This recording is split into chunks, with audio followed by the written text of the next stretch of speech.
இந்த இட்லி எப்படி கட் பண்ணிக்கணும் அப்படியே எடுத்துனே இருக்கு.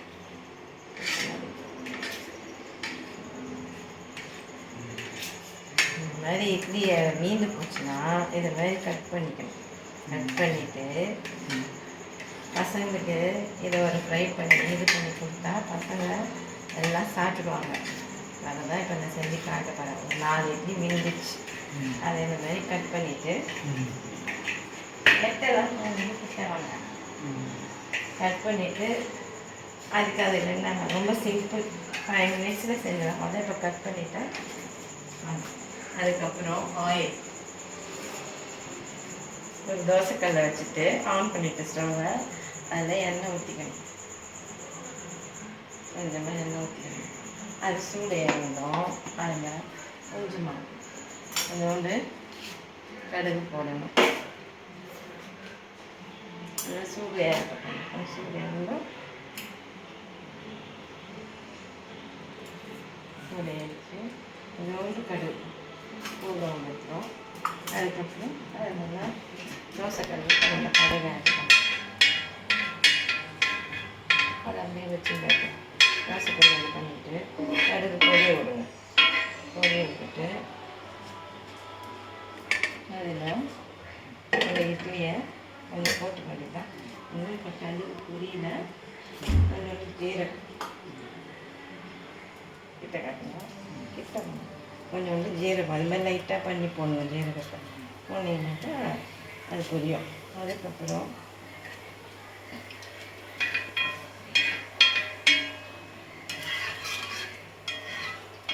இந்த இட்லி அதில் ஃப்ரை பண்ணி போடணும்.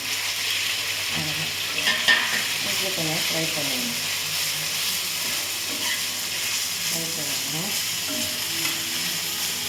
இதெல்லாம் ஃப்ரை பண்ணணும். அதில் எல்லாம் கொஞ்சம் ஃப்ரை பண்ணணும். அதுக்கப்புறம் அதுக்கு கொஞ்சோண்டு இது வந்து இட்லி பொடி. எந்த இட்லி பொடி வேணாலும் போட்டுக்கலாம்.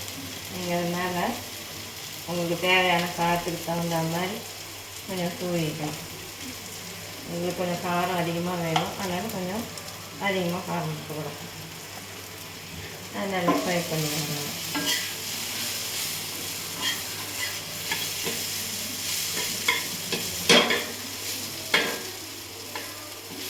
அதெல்லாம் கொஞ்சம் எல்லாத்தையும் எண்ணெய் படுற மாதிரி நல்லா ஃப்ரை பண்ணுவாங்க. தூளெல்லாம் அதில் நல்லா வர்ற மாதிரி செய்யணும்.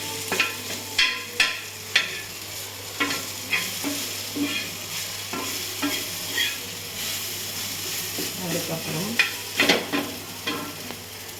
கொஞ்சோண்டு நெய் போட்டுக்கணும். அதில் கொஞ்சம் போட்டால் போதும். நெய் அவ்வளோதான். அதை போட்டோம்னா தான் நல்லா டேஸ்ட் கொடுக்கும். அவ்வளோதான். அவ்வளோதான் நெய் போட்டேன். அதுக்கு கொஞ்சோண்டு இந்த பாஸ்தாவோட இது இருக்கும். அதுக்கெல்லாம் கொஞ்சோண்டு போட்டால் அந்த பாஸ்தா வாசம் பசங்களுக்கு பிடிக்கும்.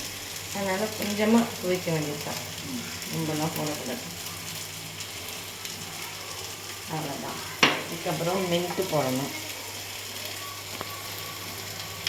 அதுக்கப்புறம் தேன் போடணும். இன்னும் அதெல்லாம் கொஞ்சம் கொஞ்சமாக போடணும்.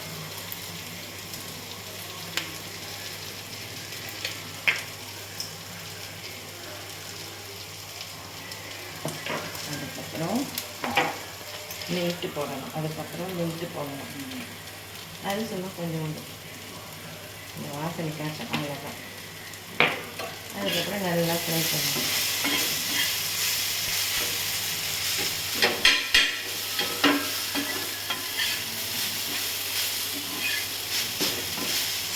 அந்த நெய் வாசனை நல்லா இருக்கும்.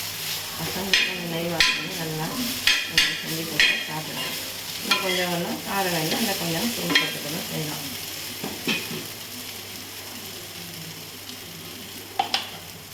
அவ்வளோதான். அதுதான் செஞ்சு போச்சுங்க வேலை. ரொம்ப ஈஸியான வேலை. வெரைட்டியாக கொடுத்தா யாரும் சாப்பிட மாட்டாங்க பசங்களாம். இந்த மாதிரி செஞ்சு கொடுங்க.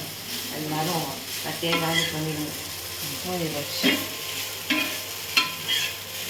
ஒரு நேரத்தில் எடுத்து வச்சு எடுத்துக்கலாம்.